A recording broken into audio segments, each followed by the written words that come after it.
A continuación, parecía una emboscada. Me han llamado diciendo que hay 4 personas muertas. Pero en el escenario del crimen había pocas pruebas y el móvil no estaba claro. El caso fue difícil porque al principio no teníamos nada claro. Hasta que un vecino destapó un posible indicio. Vieron a un hombre y a una mujer jóvenes caminando por la acera y vestidos de negro. ¿Sería eso suficiente? Las familias querían respuestas, merecían respuestas. Lo que me sorprendió es que se mantuviera en secreto durante tanto tiempo. Clear Lake, Texas, es la meca para los profesionales de la industria aeroespacial de todo el mundo. Por eso tiene tantos barrios prósperos y lujosos. Yo creo que a ningún estadounidense le importaría vivir en esos barrios. Sin embargo, durante una tarde de julio del año 2003, la calma de esta zona residencial se vio perturbada cuando un adolescente fue a casa de su novia y encontró un baño de sangre. Dígame su emergencia. Me han llamado diciendo que hay 4 personas muertas. Es posible que les hayan disparado. En el salón, la policía y el personal de la ambulancia encontraron 4 adultos jóvenes muertos por disparos de bala. Llevaban muertos varias horas. Cuando entrabas, a la izquierda tenías a una chica tumbada boca abajo. En el sofá había 2 víctimas, un hombre y una mujer. Y detrás de ellos, entre el sofá y una pared bastante separada, estaba la 4ª víctima, otro hombre. Parecía literalmente una matanza. Había sangre en las paredes, agujeros de bala cerca de las vigas, casquillos en el suelo, y todos los muebles estaban empapados en sangre. Las víctimas eran Tiffany Rowell, de 18 años, que vivía en la casa. Su novio, Marcus Presela. Adelbert Sánchez, de 21 años. Y Rachel Colorutis, de 18 años. Parecía que las víctimas estaban viendo la televisión y el ataque les había pillado desprevenidos. Estaban sentados en el sofá con los pies en alto, como nos sentamos todos cuando vemos la tele o estamos relajados. No parecía que estuvieran para nada asustados. Esa gente no sabía que estaba a punto de recibir esos disparos. Incluso parecía que Rachel fue asesinada cuando intentaba pedir ayuda por teléfono. Acababa de marcar el 9 y el 1, y el agresor se acercó a ella y le asestó varios golpes hasta que la mató. Rachel recibió 6 disparos y varios golpes con la pistola. Por los casquillos que se encontraron en el lugar de los hechos, se supo que se habían utilizado 2 armas, una de 9 milímetros y otra del calibre 38. Buscábamos 2 agresores, porque la gente no suele ir con una 9 milímetros en una mano y una del 38 en la otra. La entrada no estaba forzada. El lugar de los hechos nos dice mucho y como detectives, aquel nos confirmó que conocían a los atacantes. El padre de Rachel oyó la noticia por televisión. Me fijé en el sitio donde estaban. Vi a mi mujer y a un montón de gente en la calle y el cordón ese que ponen alrededor de la casa. Intenté entrar, pero me detuvo un agente. Mi hija está ahí dentro. Señor, quédese detrás de esa línea o tendré que llevarle a la cárcel ahora mismo. Por favor, escuche. Venga, lo sé. Por favor, señor, por favor. Ya, usted déjenos hacer nuestro trabajo. No podía imaginarme quién podía haberle hecho eso, ni por qué. Rachel no tenía enemigos. Nos hemos quedado sin la luz de nuestra vida. Solo sé que ha venido un fantasma y se ha llevado a mi hermano. Lo que inquietaba a los investigadores era el móvil del crimen. ¿Quién podría querer matar a estas 4 personas? ¿Y por qué?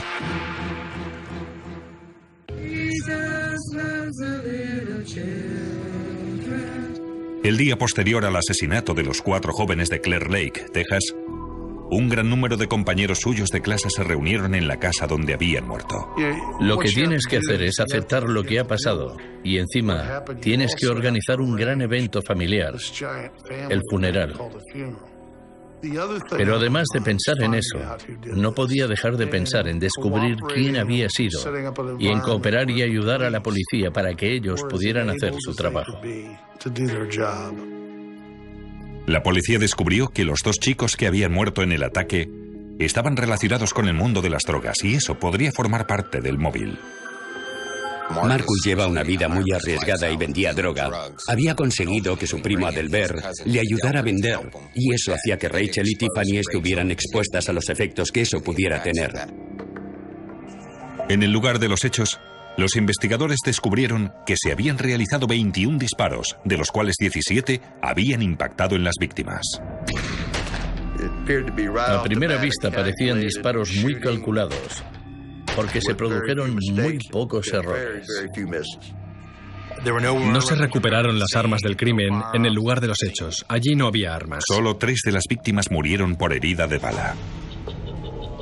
Porque, a pesar de haber recibido 6 disparos, la causa de la muerte de Rachel Koloroutis fue un golpe con una pistola en la cabeza.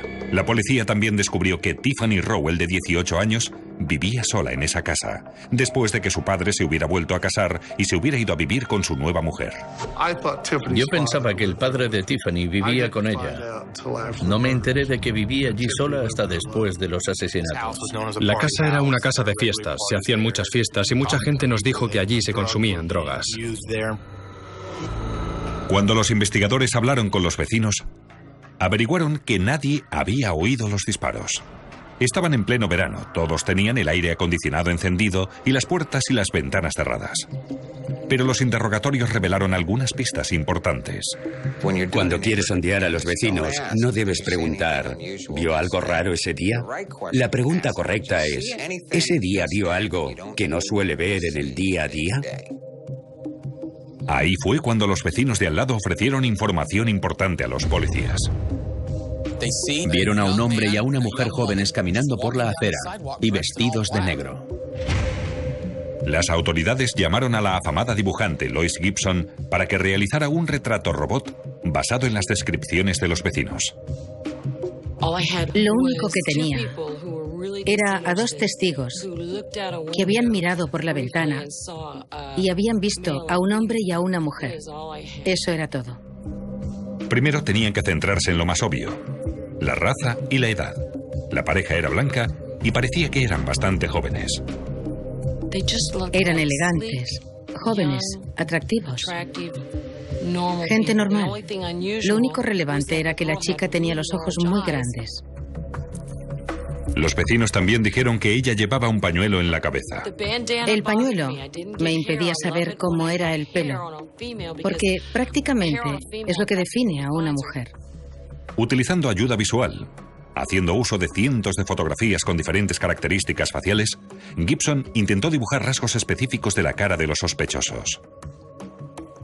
Os voy a enseñar algunas características y me diréis cuáles son las que más definen a la persona.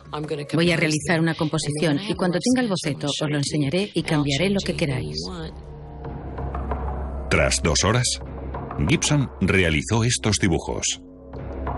Solo pude conseguir unos dibujos muy simples, pero diseñé a una chica bastante joven, con los ojos muy grandes, y a un chico guapo, normal y corriente, blanco y con el pelo rubio. No parecían el tipo de personas que podrían cometer un crimen con tanta violencia. Ahora la pregunta era, ¿habría alguien que pudiera o quisiera identificarles?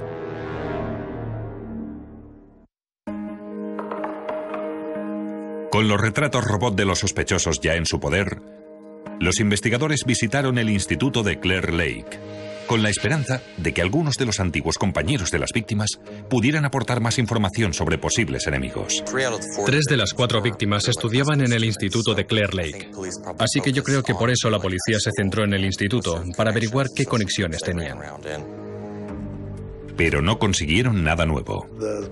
La policía, y lo sé porque solía hablar con ellos, estaba investigando todos los indicios. Los investigadores tuvieron que considerar la posibilidad de que los asesinatos fueran realizados por profesionales. Habían entrado allí con un propósito concreto y es obvio que quienes lo hicieron se aseguraron de que no quedaran testigos que informaran a la policía.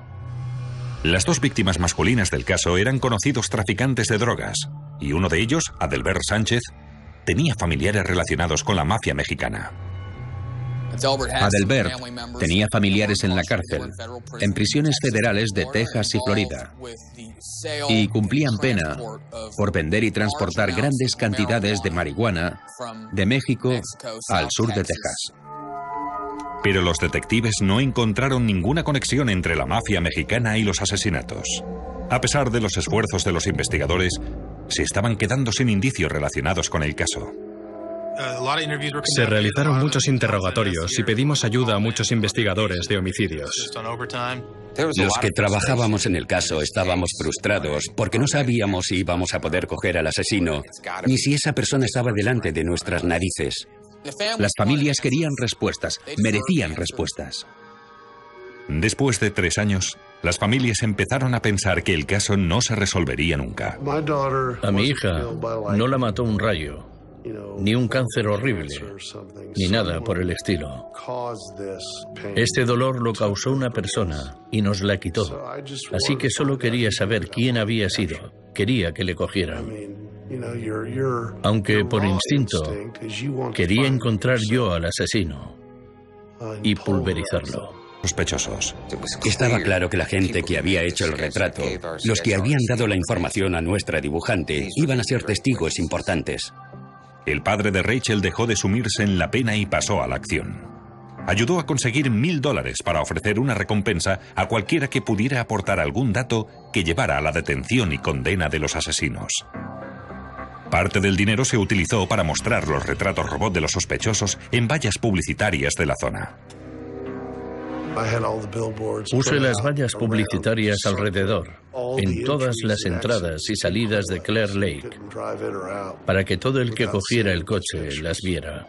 Conseguimos llamar la atención y nos llamó mucha gente. Pero la llamada más importante llegó de parte de un ciudadano anónimo al teléfono gratuito de lucha contra el crimen. Lucha contra el crimen, ¿en qué puedo ayudarle? El informante había reconocido a la chica del retrato robot. La había conocido en un programa de desintoxicación de drogas. Dijo que presumía de haber participado en un cuádruple asesinato.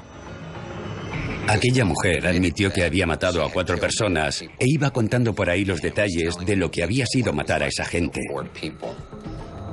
Además, la mujer contó algo más al informante, algo que solo podía saber el asesino.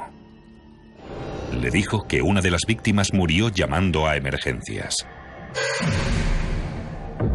Eso solo lo podía saber alguien que hubiera estado allí. Fue como, es ella.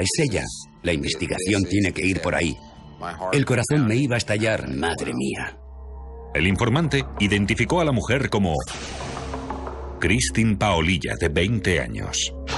Sorprendentemente, la foto del carné de conducir de Christine se parecía mucho al retrato robot. Me puse a gritar. Estaba en la oficina y grité. No me lo podía creer. Christine Paolilla iba al mismo instituto que 3 de las 4 víctimas. Irónicamente, en clase se reían de Christine, pero Rachel Colorutis y Tiffany Rowell eran sus amigas.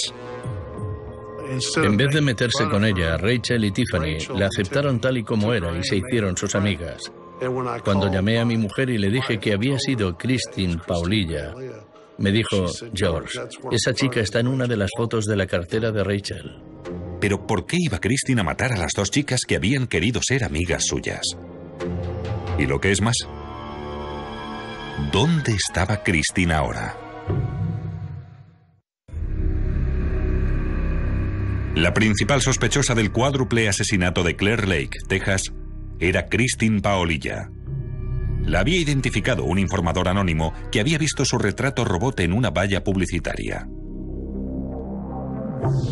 Cuando investigaron a Christine, descubrieron que era adicta a la heroína y que después de clase se gastaba todos sus ahorros en droga. Gastaba mucho dinero en drogas, sobre todo en heroína. Ella misma calculaba que invertía unos $1000 al día. Localizaron a Christine y a su marido en un motel barato de San Antonio, rastreando sus movimientos bancarios en los cajeros del país. Estaban sacando grandes cantidades de dinero a diario. Los agentes lo describieron como el lugar más asqueroso que habían visto en su vida. Aunque lo viéramos, no nos lo creeríamos. Los investigadores encontraron cientos de jeringuillas y docenas de cajas con utensilios para drogarse, esparcidas por toda la habitación. 80 u 85 agujas en fila cargadas y listas para usarse. Fue horrible. Había salpicaduras de sangre en la mayoría de los objetos que había en la habitación, porque cuando terminaban de inyectarse, echaban lo que quedaba en la jeringuilla al aire y los restos con sangre se quedaban en el ambiente. Era horrible. Yo creo que les debían de quedar solo unas semanas de vida. Ella estaba amarillenta, hacía semanas que no veía la luz del sol, al menos 8 semanas, según su marido. Sobrevivía a base de galletas Ritz, queso y grandes dosis de heroína. Durante el interrogatorio policial, Christine, afectada por el síndrome de abstinencia de la heroína, tal y como se ve en este vídeo, admitió haber participado en los asesinatos. Pero dijo que su exnovio, Chris Snyder, había sido el verdadero asesino. Igual que había sucedido con el de Christine, el retrato robot de Snyder era bastante acertado. Los dibujos forenses cumplieron su función. Esta vez dimos en el clavo. Yo no estuve en esa casa para nada. De acuerdo, estuviste en la entrada. En ningún sitio, yo no estuve en esa casa. Estuviste en la entrada. No estuve en la entrada. La vez que más cerca estuve de la casa fue cuando llevé el coche a... Christine dijo que había esperado fuera mientras Snyder mataba a sus amigas. Me dijo que lo había hecho. ¿Lo había hecho? ¿Pero qué? ¿Qué te dijo? Que les había disparado. ¿Que les había disparado? Tras realizar una búsqueda en la base de datos nacional, se descubrió la dirección de los padres de Chris Snyder y ellos indicaron a la policía que Chris vivía en Carolina del Sur. Cuando sus padres le dijeron que le buscaba la policía para interrogarle, Chris desapareció. Se dejó el coche y la cartera. Se dejó todas sus pertenencias. La policía encontró su cadáver en un bosque cercano. Las pruebas toxicológicas demostraron que había ingerido una dosis letal de analgésicos. Optó por la vía más cobarde. Salió corriendo, cogió las pastillas, se hizo un ovillo como un animalito asustado, se metió entre la maleza y se tomó un puñado de pastillas para quedarse dormido. Era un fracasado, un patán y un cobarde que sabía lo que se iba a tener que enfrentar. Cuando la policía analizó las pertenencias de Chris Snyder, encontró una pistola del 38 y un arma semiautomática de 9 milímetros. En balística probamos las armas y resultaron ser las armas del crimen. El ADN de Chris Snyder se encontró en el revólver del 38. Y a pesar de que habían pasado 3 años del crimen, en la pistola de 9 milímetros todavía se encontraron trazas de sangre de Rachel Colorutis. En la mezcla de ADN que recogimos del arma de 9 milímetros, encontramos alelos que coincidían con los de Rachel. Se encontró ADN de la propia piel de Snyder dentro del cañón de una pistola que se había utilizado 3 años antes para asesinar a 4 chicos indefensos. Increíble. El marido de Christine dijo a la policía que en una ocasión ella había admitido haber participado activamente en el cuádruple asesinato. Christine me dijo que cuando se iban a ir, ella volvió para asegurarse de que todos estaban muertos. Golpeó a una de las chicas en la cabeza con una pistola. Al enfrentarse a todas esas pruebas en su contra, Christine llegó a admitir que había empuñado una de las armas. ¿Disparaste muchas veces? Me pareció que había disparado 1.000.000 de veces. Era la primera vez, pero me pareció que lo había hecho 1.000.000 de veces. Tras analizar las pruebas, los abogados de la acusación creen que tanto Christine Paolilla como Chris Snyder necesitaban dinero o drogas. Así que fueron al único sitio donde sabían que iban a poder conseguirlo, a casa de Tiffany Rowell. Los vecinos les vieron lo suficiente como para conseguir unos retratos robot casi perfectos. Como las víctimas conocían a Christine, abrieron la puerta y la invitaron a pasar con su acompañante. Entonces, empezaron a disparar.